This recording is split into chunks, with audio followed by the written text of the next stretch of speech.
राधाराम गोस्वामी जी की प्रभुवासी श्री राधाराम गोस्वामी जी की प्रभुवासी श्री राधाराम गोस्वामी जी की প্রভুপাদ শ্রী শ্রী রাধারমণ গোস্বামীজির 109তম আবির্ভাব তিথি উৎসব 12ই গ্রামে। নমস্কার, নিউজ প্রাইম 7 এর এই মুহূর্তের সংবাদে সাথে রয়েছে আমি প্রিয়া। অধিবাসনের মাধ্যমে আজ শুভারম্ভ হলো রাধারমণের 109তম আবির্ভাব তিথি উৎসবে। এবার নিউজ প্রাইম 7 এর দর্শকরা এক নজরে দেখে নিন অনুষ্ঠান সূচি।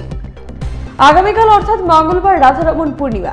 প্রভু রাধারমণের মন্দিরে মঙ্গল আরতি এবং আনুষ্ঠানিক সঙ্গীত ও শ্রী শ্রী প্রভুপাদের স্নান সমাপন, কীর্তন সহ শ্রী শ্রী প্রভুপাদের শ্রী মন্দিরে আগমন।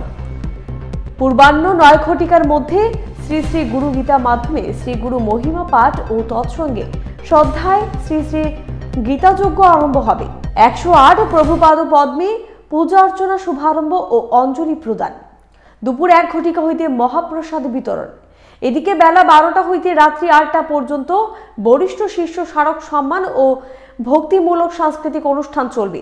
শ্রী শ্রী প্রভুপাদের স্তব আরতি, ভজন সংগীতের মাধ্যমে উপাসনা। বুধবার ভোর থেকে প্রভুর মন্দিরে মঙ্গল আরতি ও নন্দ উৎসব, তৎপর সংকীর্তন, শ্রী শ্রী প্রভুর প্রতিকৃতি বিগ্রহ সহ নগর পরিক্রমানে উৎসবের সমাপ্তি ঘোষণা করা হবে।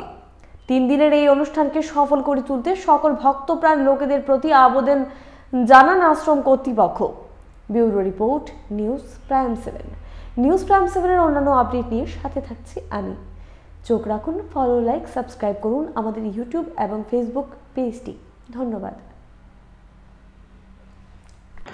আমাদের রাধারমণ আশ্রমের কার্যকরী কমিটির একটা সভা অনুষ্ঠিত হয়।